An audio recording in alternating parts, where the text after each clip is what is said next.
এই সাধু আটা দিয়ে মানুষের মুখ বদলাতে পারত।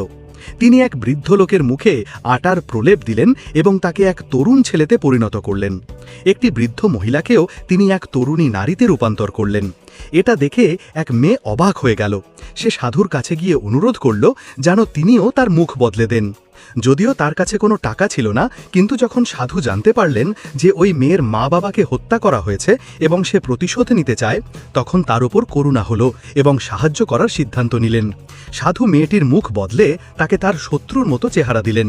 এখন সে তার পরিবারের প্রতিশোধ নিতে পুরোপুরি প্রস্তুত ছিল। সে ইচ্ছা করে সেই রাস্তায় গিয়ে বসল যেখান দিয়ে শত্রুর পালকি যাওয়ার কথা ছিল। পালকি এলেই সে কাঁদতে কাঁদতে বলল যেন তাকে রাজকুমারীর সেবায় নিয়োগ করা হয়। চাকররা তাকে রাস্তা থেকে সরিয়ে দিতে চাইছিল। ঠিক তখনই পালকি থেকে এক মহিলা বের হলেন। তিনি মেয়েটির মুখের দিকে তাকিয়ে থমকে গেলেন। মেয়েটির চেহারা তার সঙ্গে একেবারে হুবহু মিলে গেছে। সেই মহিলা মেয়েটিকে নিজের বাড়িতে নিয়ে গেলেন এবং তাকে টাকা দিয়ে একটি প্রস্তাব দিলেন, সে যেন তার জায়গায় রাজকুমারের সাথে বিয়ে করে।